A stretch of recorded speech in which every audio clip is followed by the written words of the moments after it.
today's Photoshop Elements 2018 tutorial, I'm going to show you how to create a winter holiday thank you card.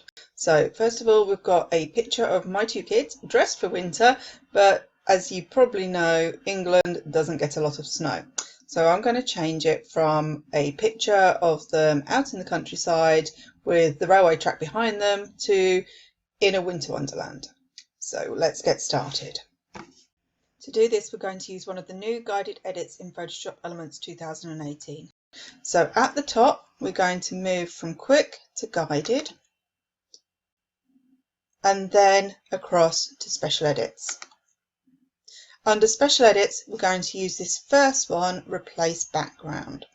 So you can see the young girl in the sunshine, and then you can change the background of the photo. So as I scroll it across, you see that the same girl is placed on an autumn scene. We're going to use the same idea to transfer from a picture of my children out in the countryside, no snow, to on a background of a winter wonderland. So click on this and then it will open the panel down the right hand side. So the first part is to select the children. We're going to use 4 different tools in this panel here to select them. The first being Auto. Now Auto allows you to draw a rectangle over the picture and it will guess, estimate and take out the bits that it believes are going to be part of the picture that you want to save. So if you click on Auto and then draw a rectangle over the children, you can see the marching ants have selected what they believe are parts of the picture.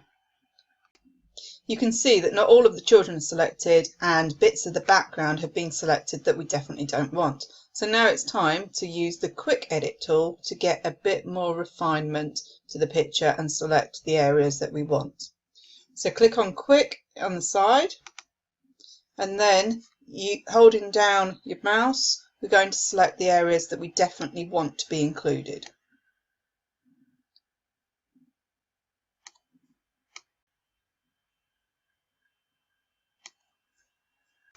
So I'm going to select along the edge of my daughter's coat here. Now, as you can see, it's also selected part of the background that we don't want. But don't worry, because the next stage we're going to remove the parts of the background and any other elements that are selected that we definitely don't want. So now we're going to remove parts of the background. As you can see, in the circle that is the brush on the screen, it's got a plus. When you hold down the Alt key on your keyboard, it becomes a minus. So this is going to subtract parts of the image that you don't want. I'll show you that on the bit that I've just selected by mistake. Click on it, drag it down, holding down that Alt key all the time, and it deselects it. So I'll go around the other parts of the picture that I definitely don't want.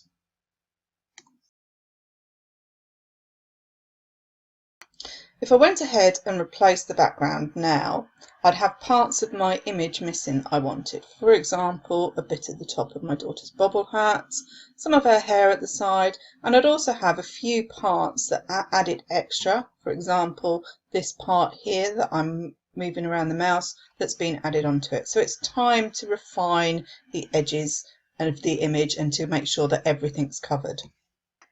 As we're getting more precise, we want to zoom in so that we make sure that we've got all of the parts of the image that we really want to contain.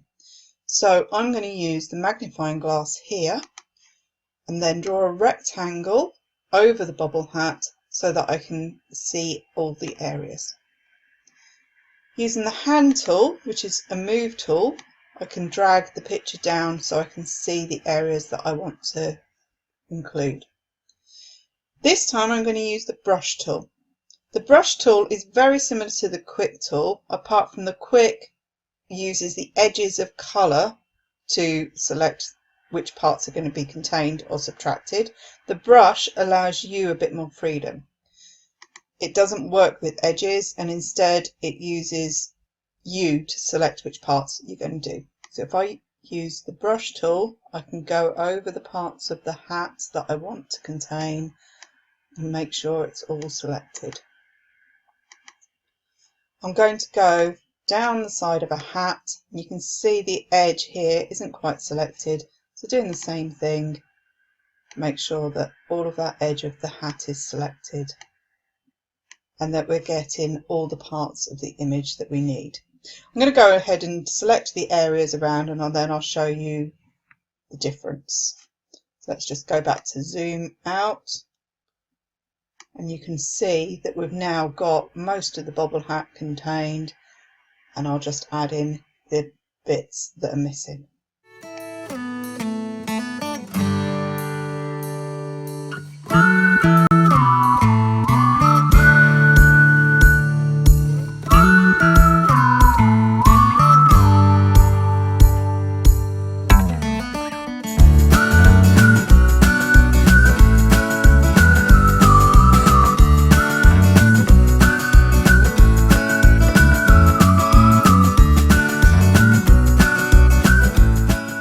In this picture you can see that we've got some areas that are still missing, parts of the fuzziness of the bobble hat because it's made of wool, bits of my daughter's hair and bits around my son's hat as well.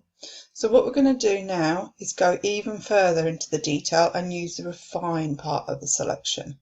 So if we click on refine, don't worry, the background is still there at the moment, but it's going to swap and give us an option to see exactly the parts of the image that are selected. So if I click on the refine, you can see it's replaced it with a red background. Now here we're going to start by removing the bits that we definitely don't want. You can see areas like along here that have been selected by the image, so we want to make sure that they're removed because they won't fit in with the background that we're going to use. So click and drag across. What you'll notice about the cursor here is that there's a minus in it currently. If I move it to the hat, you can see that it becomes a plus. Can you see that best on the jacket down there? So what we want to do, see here where there's part of his jacket missing, I'm going to plus and add that back in. Plus and add it back in. There we go. You can start to see that his jacket is coming back into feature.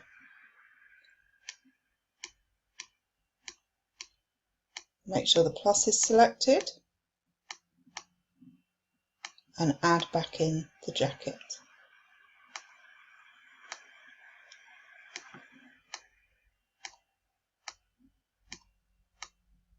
Don't worry if you go over the edges like I have here, because you can move to the minus and remove it. Again, zoom in so that you can see exactly what you're doing, and then getting closer to make sure that you're selecting all of those bits that need to be selected for the image to be precise. Just get that edge sorted. Okay, let's zoom out and have a look at some of the other areas, like the bobble on the hat.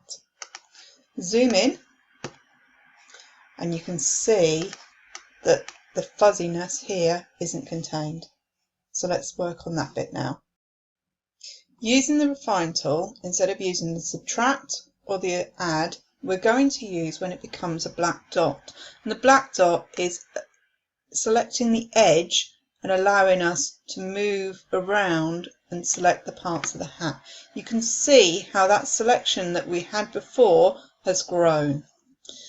One of the tricks that I've learned is that if you decrease the opacity down here, you can then see parts of the image, so you can see where it needs to be improved a bit. You can see parts of the bobble hat up there and along. If I just finish off the bobble hat, and then I'll show you how to capture the parts of the hair as well.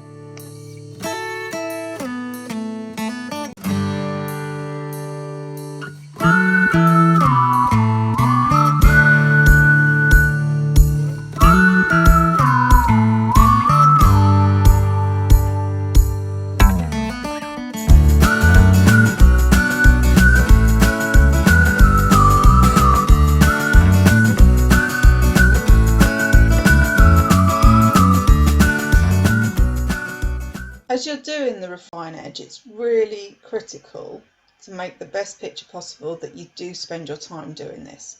One of the secrets is to reduce the size of your brush as well. So you can either use your square brackets on your keyboard, if I show you that, so you can see how it's making it smaller and smaller, or larger and larger, or you can use the size brush here. Now I was at 22, I'm moving down to 15 to make it more precise and to get into those little areas like here.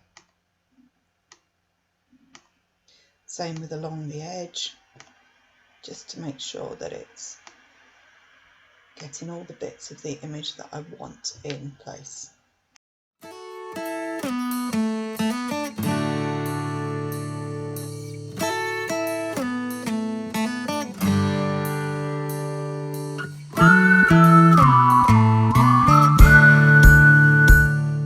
As I said earlier, hair is particularly difficult, as is wool or fur. And what we're going to try and do here is we're going to select this strand of my daughter's hair that's flicking out from the side. So using the refine tool, we're going to use a smaller brush size and draw along the hair. Don't worry though if you do have bits that are missing out of the image, because further down the process in the guided edit, there's a refine edge brush and we can add in or take off bits of the image that we don't want to make it better at the end. So click on the refine tool here and then reduce the size of the brush, and then we're going to select along the hair, making sure that the black circle's selected. There we go, we can see that that strand of hair has been selected.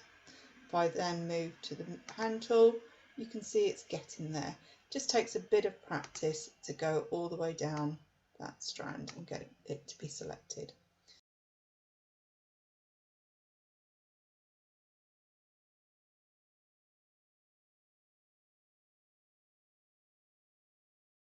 Zoom back out so you can see all of the picture, and then we're going to just check that we've got everything selected.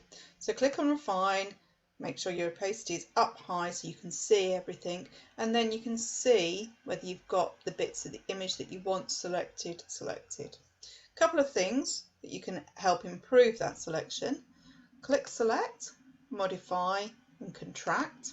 And contract by a pixel. So that's going to bring all your selection in by 1 pixel, and we'll lose any sharp contrast between the edges. So like the black along the side here. There you go. Did you see it moving slightly?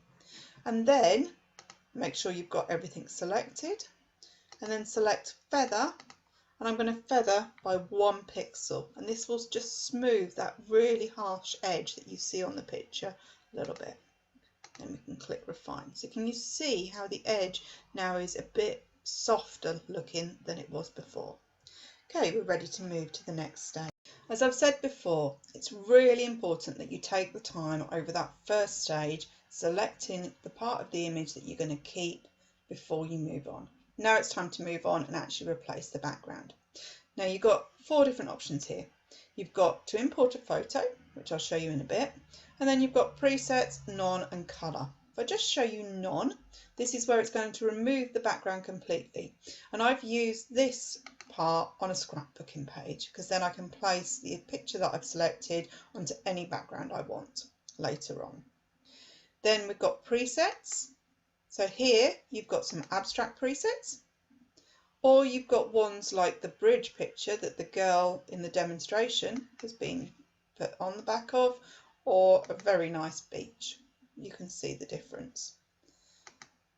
Then you've got different colours that you can place, and if I just select a blue, so you can see that applied, and then undo. But in this instance we're going to import a photo from a file. Now I've got a Winter Wonderland picture here, and then click on place. So the next stage is to move the images into the size and the position that you want. So use the move tool, click on the children, and then we can make them smaller so they take up less of the picture.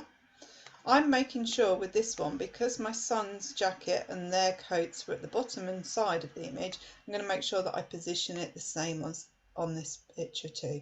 And then click commit.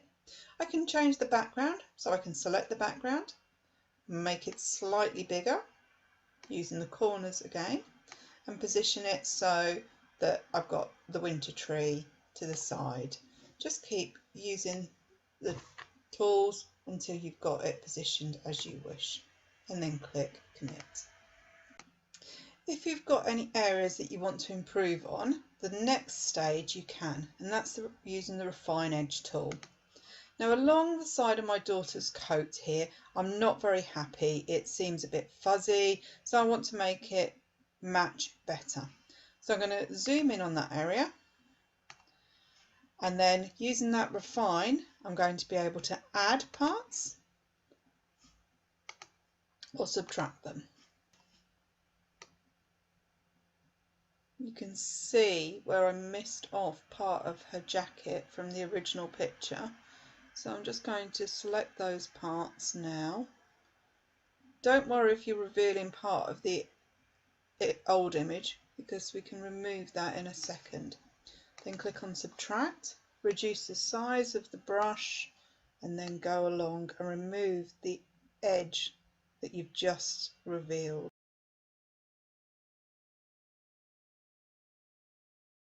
Again, like the first stage, it's these final touches that make the difference between a good and a great replace the background.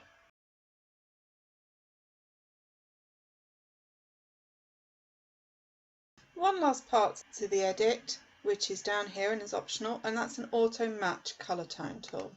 So if you select it, you can see that it matches the colours and the tones of the image together. So all it's done here is it's slightly muted the colours of my children, and I actually think that looks really good and gives it a much softer look to the picture. Then click next, and then we're going to save as. And here I'm going to click save as, and I'm going to save it as a JPEG because it will make it easy to put into different images, and I'm going to give it a family winter greeting card name.